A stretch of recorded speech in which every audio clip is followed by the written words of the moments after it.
traité, mais j'abandonnais tout ce que j'appelais mien. Oh, ne permet à personne, Seigneur, d'en répondre rien. Oui, prends tout, Seigneur, oui, prends tout, Seigneur. Oui, prends tout, Seigneur, oui, prends tout, Seigneur. Entre tes mains, j'abandonne tout avec bon. Oui, prends tout, Seigneur, oui, prends tout, Seigneur. Oui, prends tout, Seigneur, oui, prends tout, Seigneur. Entre tes mains, j'abandonne tout avec bonheur. Je n'ai pas peur de te suivre sur le chemin de la croix. C'est pour toi que je vais vivre. Je connais, j'aime ta voix. Oui, prends tout, Seigneur, oui, prends tout, Seigneur. Oui, prends tout, Seigneur, oui, prends tout, Seigneur. Entre tes mains, j'abandonne tout avec bon. Oui, prends tout, Seigneur, oui, prends tout, Seigneur. Oui, prends tout, Seigneur, oui, prends tout, Seigneur. Entre tes mains, j'abandonne tout avec bonheur. Tu connais mieux que moi-même tous les besoins de mon cœur. Et pour mon bonheur suprême, tu peux me rendre vainqueur. Oui, prends tout, Seigneur, oui, prends tout, Seigneur. Oui, prends tout, Seigneur, oui, prends tout, Seigneur. Entre tes mains, j'abandonne tout avec bon. Oui, prends tout, Seigneur, oui, prends tout, Seigneur. Oui, prends tout, Seigneur, oui, prends tout, Seigneur. Entre tes mains, j'abandonne tout avec bonheur.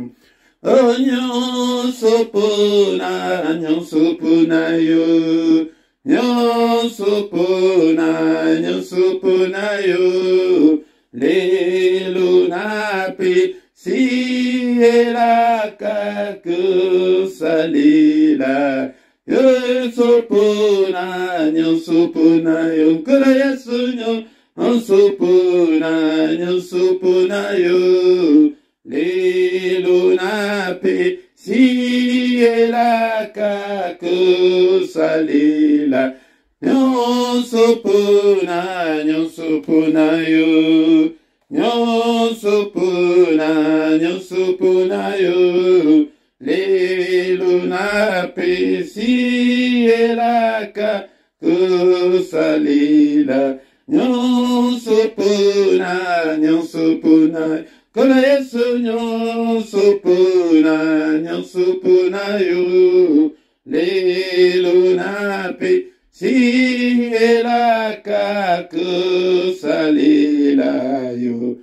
Merci, merci le roi des rois, les seigneurs des seigneurs, Nzambe Ovandi, Katina, Bisika Kilikolo, Bisika Kinkembo, que toute la gloire te revienne, Seigneur, que tout l'honneur te revienne, Napoka Lelo, Nyonso Ponayo, Papa, Otiki Nyonso Napoka Lelo Ponayo, Seigneur, Nyonso Namaboko Nayo, Papa yonde mutu oyebi ba besoin na biso oyebi besoin ya mitema na biso yango nde yonde mutu koki ko rendre biso yango yonde mutu koko komisa biso ba vainqueur na tango e apoko lelo na mayanga li oyo papa mayanga li oyo na maboko na yo du début jusqu'à la fin papa ozala nzambe na biso kotika biso te mais omimondi sa pete ozali nzambe na bomo Alléluia, Nzambe na bikamwa Alléluia. Molimo santo na nzambe, ozoa contrôle ya nyonso na poko. Alléluia. Que ton nom, Seigneur, soit loué, que ton nom soit glorifié. En toi, il n'y a ni changement, ni ombre de variation. Papa, nyonso ezali ayote, ezali ko confesser kombo na yote. Mosi canabiso, na poko. Alléluia. Au nom puissant de Jésus, Papa, tout temple, pambolio, que ton règne vienne régner. Nous avons besoin de ta présence en milieu de nous ce soir. Nous avons besoin de toi, Seigneur, notre Dieu, car sans toi, nous ne pourrons absolument rien. Alléluia. Mais avec toi, nous ferons des exploits. Dans notre commission, Papa, Nyonso, Seigneur, ezala pona lokumunayo, na kombo na Yesu. Amen, amen, amen, amen, amen. Bien-aimé dans le Seigneur, na pesibino mote, na kombo na Yesu, na poko. Alléluia. Et le lingue tué kokuta na boye, na pesibino mote, na kombo na Yesu Masia. Alléluia. Bisika nyonso bozwami, mboka nyonso zwami, na ezwa mbote, epai ndeko na yo mote Philippe. Yango nde torepete tokutana na poko. Alléluia. Tobondela yango ndeko na ngai nalobaki ete nakobanda korapele yo ntango nyonso ete prière ya pokwa ezali prière basakanaka nango te, ezali prière à ne pas louper, prière à ne pas négliger, prière à ne pas manquer. Ndeko na ngai ezali temps yake to préparer terrain, to préparer kolala. Ndeko na ngai kolala koyeba te makambo nini ezali koleka ete conscience na biso esalaka lisusu te. Yango nde ntango yango, yango nde milieu mabe mpe eprofitaka. Yango nde ata kokoya kolala nsima bongisa na terrain toverie bandako na biso. Ce temps-là est révolu. Ok, bandoki basakana na biso tango toyebaki Yesu Masia te, tango ke milieu mabe sakana na biso. Ce temps-là, on ne connaissait pas encore le Seigneur. Mais le temps, ce temps-là est révolu. Alléluia, toujours déclaré, c'est qu'au temps où il commis, tant il y a Yesu Masia, tant il y a Saint-Esprit de Dieu, il y a des moutons, Azali ko régner. Saint-Esprit a régné na banda kunabiso, comme bon à Yesu, régné pek na banda kunabiso. Bien-aimé dans le Seigneur, na micro ya poko. Alléluia. Et ça doit bien monter Philippe. Bien-aimé dans le Seigneur, toya boye to kusanaka poko nyonso ete to bondela to pelisa moto na bandako na biso moto epela. Alléluia. Ete minima be et sakana na biso ressuscité. Mais bien-aimé dans le Seigneur, nazali kosenga na yo ete ndenge to bandi boye laike na son susu laika ki na note soki ke nano s'abonner, abonne-toi mon frère ma soeur. Nazali komona ete ebele tant tozali koleka prière boye bozali komona na te mais mpona nini bozobomba na nini ndeko na nga bosabone ebanda komona obanda mpe kosala mpe bacommentaire ndenge bandeko bazali kosala obanda mpe kopesa bacommentaire ndeko na nga. Yango nde ozobanga nini sikoyo ntango priere ekosila lokola ngai moko mokolo chaine ntango nakotala namoni tala bato mosusu ebele me bamonanaki te toyebi te mpona nini mpo ete bozali abonné te. Soki boza abonné bakoafishe yango bala moko, mais soki boza abonné te bakoafishe yango te. Yango ndeko na nga topartage tobenga mpe bandeko mosusu tokoma une grande armée pour l'Éternel notre Dieu. Bien-aimé dans le Seigneur, prière ya poko intitulé yango était la prière agressive du soir avant de se coucher en paix, avant de dormir en paix. Esengeli ete tobanda kolala na kimia ndeko na nga. Yango liboso yako kota na prière agressive tokokutanga nano maloba na nzambe. Yango nde maloba na mutu eko introduire biso na prière agressive na biso ya poko. Lelo yango na bandeko na ngai na poko. Lelo tokotanga maloba na nzambe, tokobakisa verset biblique pona réflexion tozana ngo ete tozobondela mingi mais tozali komona ete makambo ezali ko changer te yaya babondelaka. Mais il faut koyeba ke nzambe a fonctionnaka ndenge nini, il faut toyeba makambo nini nzambe alingaka. To na lombango tozali kotanga mukanda ya 1 Pierre chapitre 3 verset tokobanda verset 10 na 12. 1 Pierre chapitre 3 verset 10 à 12. Bien-aimé dans le Seigneur, il faut se conformer na maloba na nzambe. Est-ce que vous avez la Bible anayo napokwa lelo pete totanga maloba na nzambe maloba na bombo yango nde nzambe azoloba ete mon peuple est détruit faute de connaissances. Nzambe aza na posa ya connaissance, nzambe aza na posa amona ete ozokola bien-aimé dans le Seigneur ndenge tozolobela yango ete mwana oyo abotami na famille riche azali riche de sa naissance, mais po ete okota na bozwi na yo il faut okola, il faut atteindre la majorité bien-aimé dans le Seigneur, il faut atteindre la maturité. Ezali très important biso pe kati na Yesu tango tobotami nous sommes bénis de toutes sortes de bénédictions sans exception. Ba bénédiction nyonso epesameli biso mais tango ke ozokola te moye okota na possession ya bénédiction na yo ezali te, ezali héritage kati na Yesu.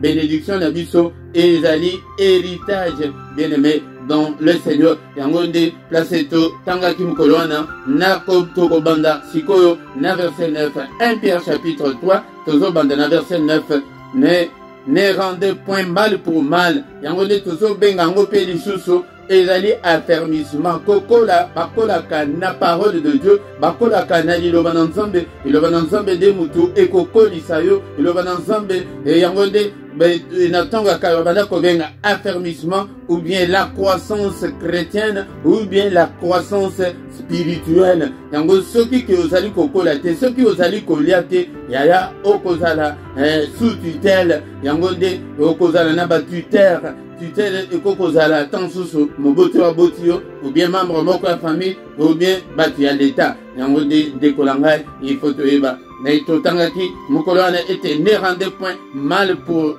mal. Yangonde mutu azokola azongisaka mabe na mabete un jour pour un jour okozongisa kofinga na kofinga te. Au contraire balobi ke to bénir, bénissez au contraire car c'est à cela que vous avez été appelés. C'est à cela que nous avons été appelés à faire le bien, à bénir et non à rendre mal pour mal ou injure pour injure.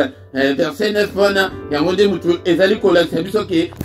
héritier. C'est à cela que nous avons été appelés afin d'hériter la bénédiction. Bénédiction quand na Yesu ba tozali ko hériter yango ezali te lokola batu ya tango ya kala ya ancienne alliance o ezalaki ke il faut au mériter, il faut au pesa boye, il faut ce qu'on pesite au komona malédiction et kolanda yo. Mais biso en Christ la Bible nous dit que il n'y a aucune condamnation pour ceux qui sont en Christ et pas na biso ezosenga bokoli kokola okoyeba okokola à partir ya liloba nanzambe bien-aimé dans le Seigneur. Yango liloba nanzambe et le Bible est Psaume 119 verset 105. Psaume 119 verset 105 et le but était ta parole est une lampe à mes pieds et une lumière sur mon sentier. Liloba na yo ezali mwinda nase na makolo nanga pe yangonde ezali lumière nanzela nanga bien-aimé dans le Seigneur. Yangonde liloba nanzambe yangonde mutu efwe ezala na mase na makolo na yo po yebake makolo na yo onyataka wapi ndekolanga banzela na yo ezali banzela nini yangonde mutu ekolakisa ete ozali ozokola ou bien ozali kokola te bien-aimé dans le Seigneur. Yangonde malheureux ozali kotanga na pokwa lelo ezali pete esunga biso ke tomona ba vie na biso ebonga ba vie na biso échanger tozongisa mabe na mabe te elakisi okoli kozongisa kofinga te yangonde toko to benga mi pete to sala malamu to bénir et non to sala mabe yango afin d'éviter la bénédiction. Yangonde na pokwa lelo tozo bandela na verset 10 et tozo bagisa était si quelqu'un en effet veut aimer la vie et voir le jour heureux qu'il préserve sa langue du mal et ses lèvres de paroles trompeuses. Bien-aimé dans le Seigneur, qu'il s'éloigne du mal et fasse le bien et qu'il recherche la paix et la poursuive. Car les yeux du Seigneur sont sur le juste et ses oreilles sont attentives à leurs prières. Mais la face du Seigneur est contre ceux qui font le mal. Mais contrôler vie na biso te et bazali kolakisa biso ngo te tozokende kaka moto kata buka mais vie na yo yo nani kutu ozobelela moto yo nani ozo buka yo nani bien aimé dans le Seigneur yango de tango na bademo kutu bazoseka yo ke itala na oyo penza kutu penza abela moto bazoseka na bango bazoseka yo yango nde tozomona vie na biso ezali ko changer te. Pourquoi? Parce que nous ne nous conformons pas à la parole de Dieu. Il faut se conformer à la parole de Dieu. Yango le bato tangi na pokwa lelo esunganga ete soki mutu nani oyo alingi bombo mutu oyo alingi komona ete akoma ere mikolo na ye ezala ya malamu ya kitoko ete abatela munoko na ye abatela lolemo na ye na maloba ya lokuta ebele bana nzambe lelo ezali bazali na lokuta na minoko na bango ndeko langa yango nde soki ke ozali moto ya lokuta tata na yo ezali diable ozali ko servir le diable parce qu'il est le meurtrier de le commencement, c'est le père du mensonge. Yango nde temps ozosala bongo oza moto ya lokuta ata osali jeune ya 1000 jours tant que olongoli lokuta te kati na bongo na yo ndeko langa yango nde okomona ete vie na yo ekotikala ko changer te yango ozomona ke tu es toujours le même et année wana la même le même c'est toujours Jésus, c'est Dieu qui est le même hier, aujourd'hui, éternellement. Mais nous devons changer, bien aimé, dans le Seigneur. Mbebonayo ezali ko proférer ni toujours lokuta koko sela batuma kambo, bien aimé dans le Seigneur. Ezali lisumu na misu na nzambe ezali lokuta ozolo balikambo yebite ndekolanga et lokuta nsusu tozo participer na lokuta ya bato nsusu omonye asalaki boye metan nsusu mutu azolo bana aza mutu ya songi biso nyonso bato nyonso tosopani lokuta wana ememi nini ememi rumeur epanzani tan yaya ozalaki mutu ya lokuta te mena ndenge ozali ko propager lokuta wana rumeur wana yango de yope okomi mutu ya lokuta contrôler mbebo na yo obimisaka nini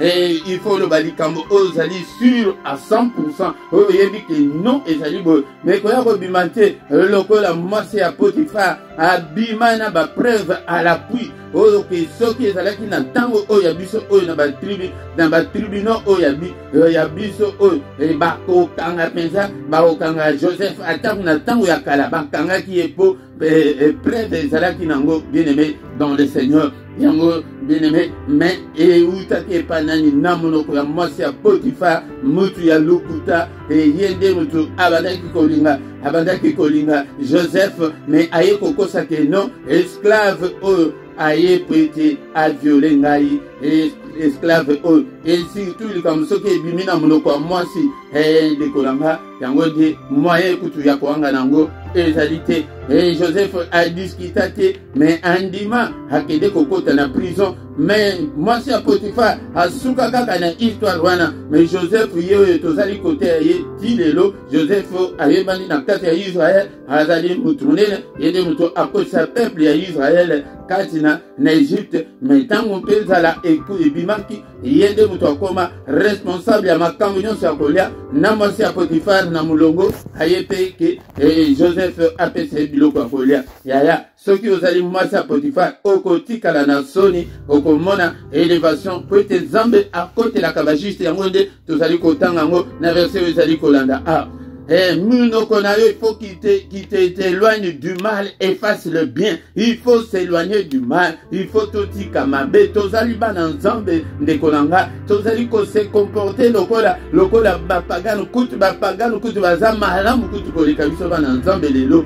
Yango ndenge tozomona surtout awa na poto tozali komona ngo mingi ndekolanga. Yango nde yebake poto nzambe akolenga mpona poto Nzambe justice na ye ekolenga mpona poto na yo te ndekolanga yango nde malamu tosala malamu oza ya nzambe il faut ozala motema ya bana nzambe il faut okata makambo lokola mwana nzambe ezala ya famille ezala na kati na mabala surtout na mabala tokomi mitema mabe tozosala kaka mabe yango nde abalobi ke toseloigne na mabe tosala malamu eke toluka kimia epe tolanda yango kimia balukaka yango ete yaya awa ngai nalingi boye te ngai yaya awa toyokana ete ngai nalingi na ngai makambo ya koswana te yaya soki ke bino nyonso mibale soki ke bopelisi moto akokita azali te moto ekopela makambo ekobeba car les yeux du Seigneur sont sur le juste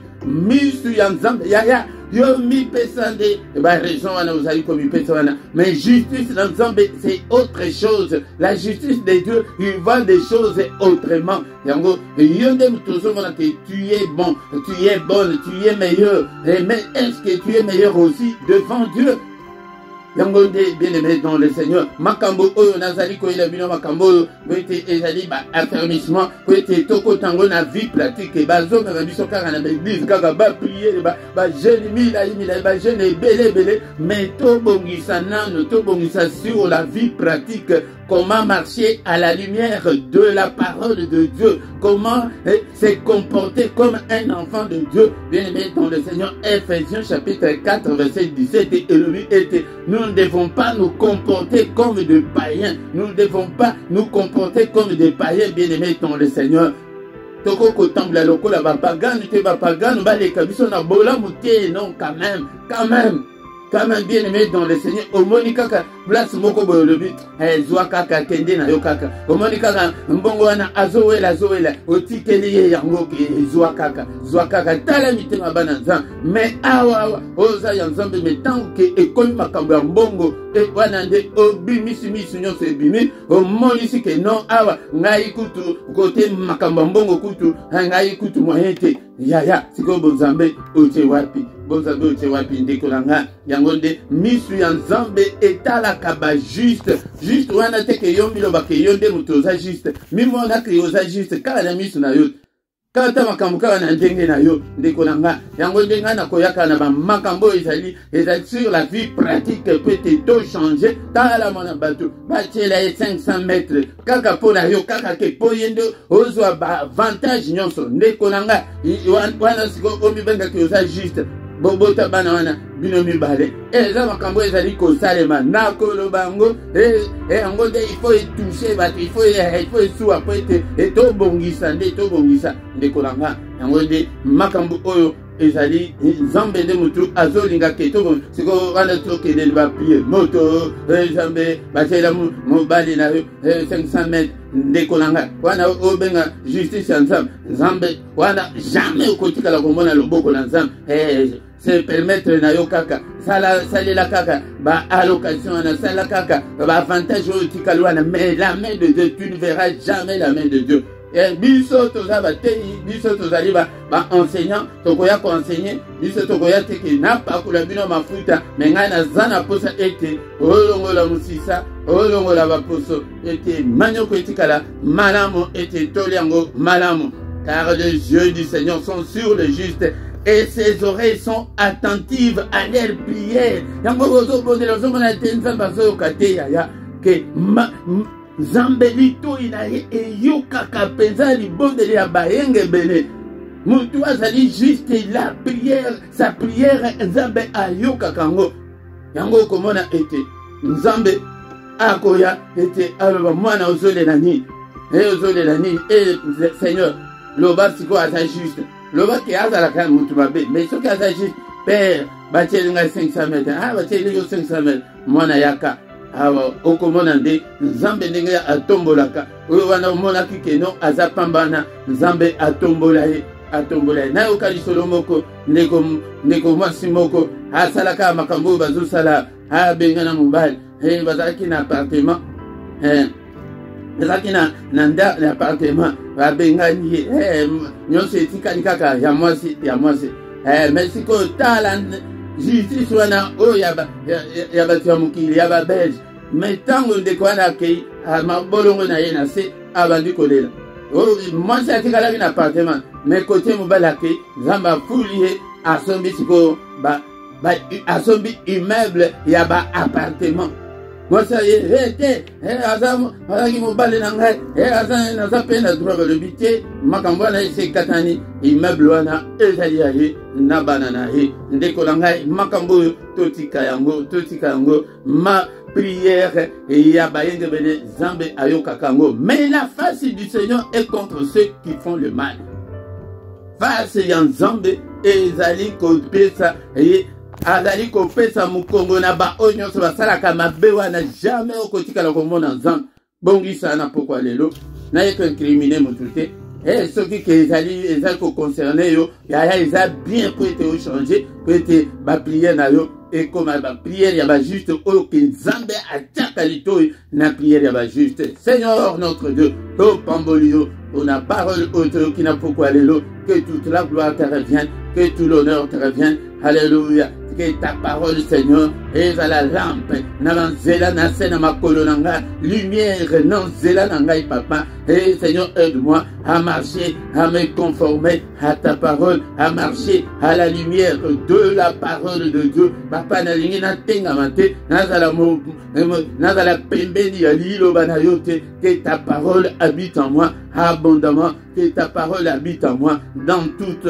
sa connaissance, dans toute sa puissance, dans toute sa révélation. Alléluia. Umisaye na pourquoi lelo, tozotombolaye na pourquoi lelo, ete azali nzambe, abongwanite, azalo rengemoko, lelo du pays de l'analme. Merci Seigneur pour ta parole. Merci parce que tu nous aimes beaucoup. Olingi ete to bongisa. Eh papa, oye ko condamné bisote, mais oye Seigneur ko lakisa biso ete bana bozali ko tambola na zela malamute. Alléluia, bien-aimé dans le Seigneur. Malobo to ko tangake, nani na pourquoi lelo.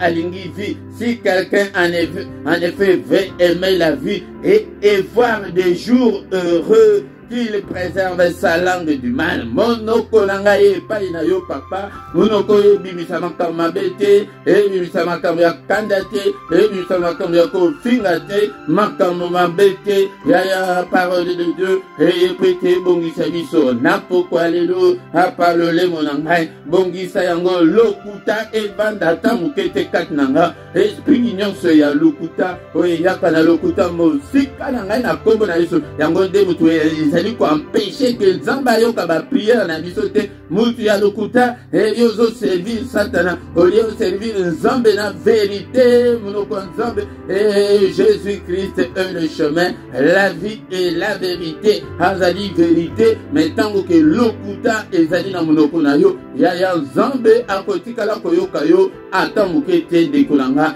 yango de bongisa papa sunganga i papa et semence nyonso ya lokuta na pourquoi lelo katnanga nazo pikolango ya na ibisaki oke auto délivrance yango to misalaka auto délivrance ozamu tu ya lokuta ke ozo bondela ozo gêner ozo kufa na yo nzala ya pamba ndekolanga yango de avant obanda ko gêner longola na lokuta katna na monoko na yo ndeko yo kasi ke jeune nde mutu ekolengi sanzambe ekolengi sanango nzambe te. Alléluia, bien-aimé dans le Seigneur. Il a besoin de juste. Il faut que tu sois juste.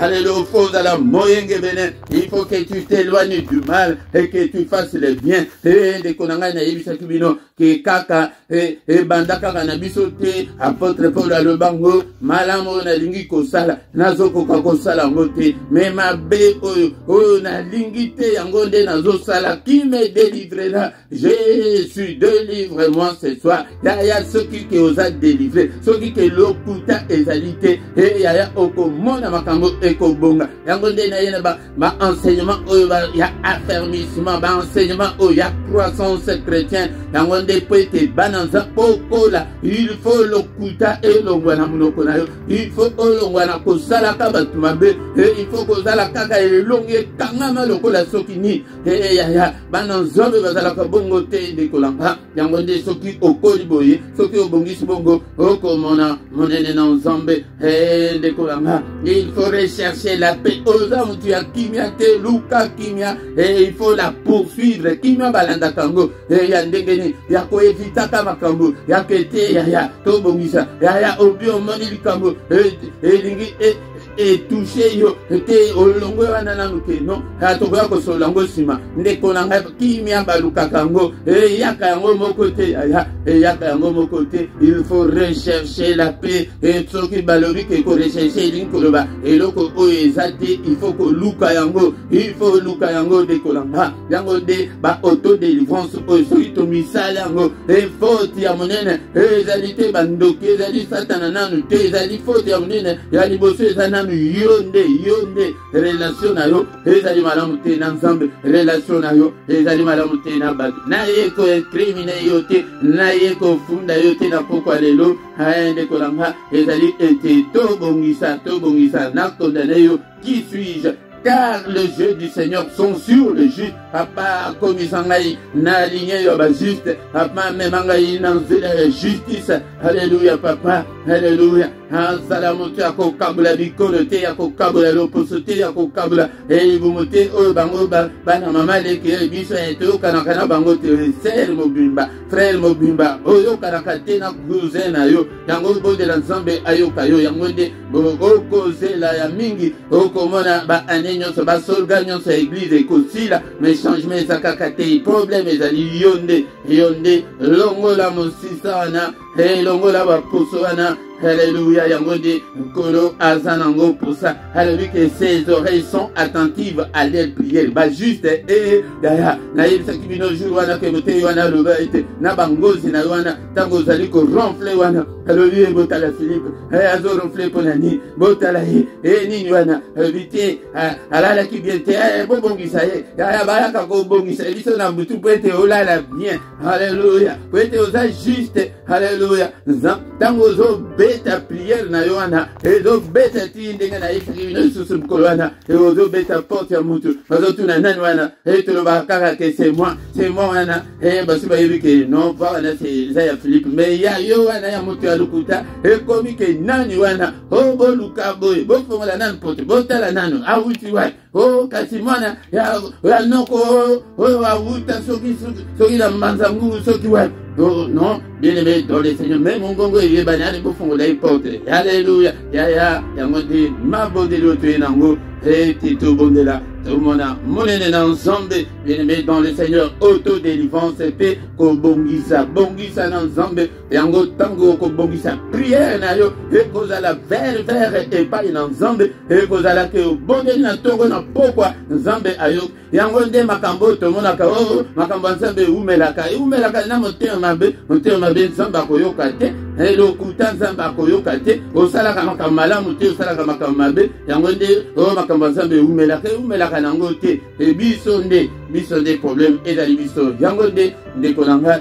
toye nango na pokwa lelo tozali kotika butu na biso na maboko na nzambe Seigneur butu o na maboko na yo mobateli malamu ezali se yo batela biso papa Alléluia nzambe la bikama batela bana biso sécuriser ba demeure na biso bondela bien-aimé dans le Seigneur tozobelela makila na Yesu ezinga biso tozobelela makila na Yesu na pokwa lelo ezinga ba porte na biso ba mbetu tozolale mbetu wana ete belela kama makila na Yesu butu mo et femme de nuit tango koyako mona makila ko pusa na te mari de nuit tango koyako mona makila ko pusa na te na porte ya ndako na yo pete bino to sakana kana prière ya pokwa onyo bonde la pokwa nazo de la prière soki ya elmi ba ya ko préparer terrain yango ya ko bongi sandako yango o tomboki ya ba prière ya boy ko vanda na sete ko landa boy ya pokwa te la ba prière moko ke tomboka ozo tele manandako na yo okay gauche okay droite ndako yango ya yo moko mutu ako pekisa yo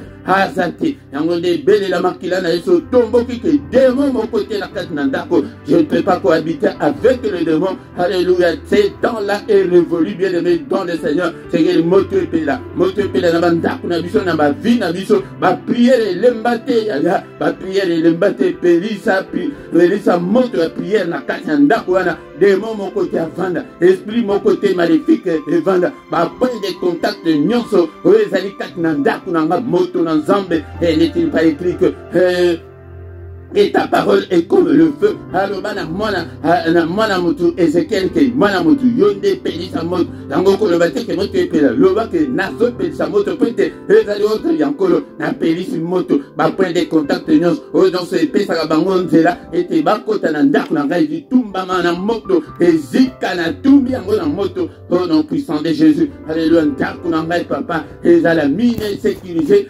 Seigneur, ta mur de rein infranchissable. Ok, ndoki mon côté à coco franchi. Ok, démon mon côté. Ok, esprit mon côté. Ok, diable mon côté. À coquille qu'on franchit liango. Hapa, bomba biso. Alléluia, nabarada, nabango bamona bisote. Au nom puissant de Jésus. Bitumba yabutu. Bunde la biso, bitumba yabutu. Au nom puissant de Jésus. Bunde la biso, bitumba yabutu. Na kombo na Yesu. Alléluia. Butu ya lelo papa. Tola la pete lokola. Lokola bapagano. Apayaka. Lebe la biso, zambetata. Nase Pongi, alléluia, moi. Alléluia, révélez biso de grandes choses, des choses cachées, des choses qu'on ne connaissait pas. Makambo ya vie na biso ezali kosala ke ba vie na biso ezala bloqué. Révélez biso yango papa afin que tu va kobongisa yango. Seigneur, n'est-ce pas toi qui as dit que mon côté a ko troubler pongi na biso, mon côté a ko troubler pongi ya banana yo, ba pongi na biso mon côté a ko troubler yango. Ya dola la pongi loko la ba bébé. Alléluia, et par question de concile sauter na sa pongi. Alléluia, zambe tata. Alléluia. Nyonso pona lokumuna yo. Au nom de Jésus-Christ, au nom de Jésus-Christ, que le Seigneur le Tout-Puissant vous bénisse et vous garde, que le Dieu Tout-Puissant fasse luire sa face sur vous et qu'il vous donne, qu'il vous accorde la grâce en abondance, que le Dieu Tout-Puissant tourne les regards vers vous, qu'il vous donne la paix du cœur, qu'il vous donne tout ce dont vous avez besoin, et pour la vie et pour la piété, au nom puissant de Jésus. Likalo boko na nzambe na poko alelo. Nzambe oyo abundela yo bitumba nyonso. Nzambe oyo akolisa yo. Lokuta elongwa na munoko na yo. Makamabe elongwa. Pete ba prière na yo ekoma vers epai na nzambe. Bien-aimé dans le Seigneur. Ba chaîne nyonso ekangi bomo na yo. Ekweya na prière en tant que serviteur de Dieu. Laisse-moi prier pour toi, mon frère, ma soeur. Et malade, na déclaré guérison au nom de Jésus-Christ. Alléluia. Ta parole n'est-elle pas comme un marteau qui brise le roc et briser ma chaîne, ma lien d'âme, alléluia. Sois libéré ce soir au nom de Jésus. La problème na yo, na maboko na zambe ya visitation encore na poko alelo et ba porte nyonso ezali kangemela et fungwa ma au nom puissant de Jésus. Grâce à zambe ezali kolona yo na kombo na Yesu. Nous avons ainsi prié. Amen, amen, amen, amen. Bien-aimés dans le Seigneur, acclamons le Seigneur. Maboko pona Yesu. Maboko pona Yesu. Na poko alelo. Azanzambe betama boko. Alinga kabaction de grâce. Et bien-aimés dans le Seigneur. Maboko pe ezali ko faire partie de l'action de grâce. Soyons reconnaissants envers notre Dieu. Au nom de Jésus. Au nom de Jésus. Amen, amen, amen, amen, amen. Amen, amen, amen, bien-aimés dans le Seigneur. Et tant que communion à tout calata, 1, 2, 3 minutes, afin que tout va communiquer et Nabiso et Zali très important pour Nabiso, Bandeko Oyanga.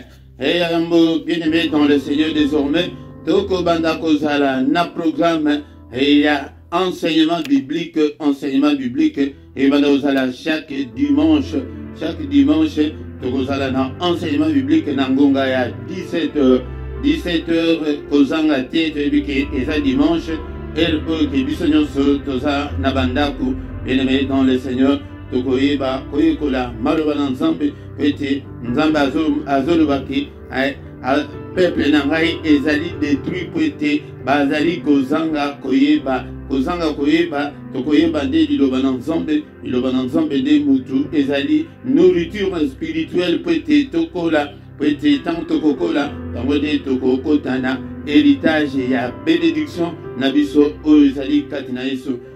Oyo azali koboya liloba na nzambe azali koboya nzambe ye moko po ete tozomona ke lelo tendance ezali ke tolingi nde bapriere mingi me tozali koyoka maloba na nzambe te. Zalaka na biblia na yo, zala na carnet na yo, zala na stylo na yo, obanda kokoma baverset po ete lokola ezali baenseignement biblique baverset ekobanda kozala mingi kozanga te me ekobanda kozala kobanda 17h ou bien tokomati 18h ou bien tokobanda kosala dans 30 minutes, 40 minutes, 45 minutes et que dépendre non enseignement ndenge et kozalela. Mais ebandende il faut yebana et kozala nango 17h kozanga te to ebisape bande konsusu to ebisabango ete 17h ce que moi 17h linge beta obandi ko like obandi ko tinda message et pas ya bandeko bien-aimé dans le Seigneur.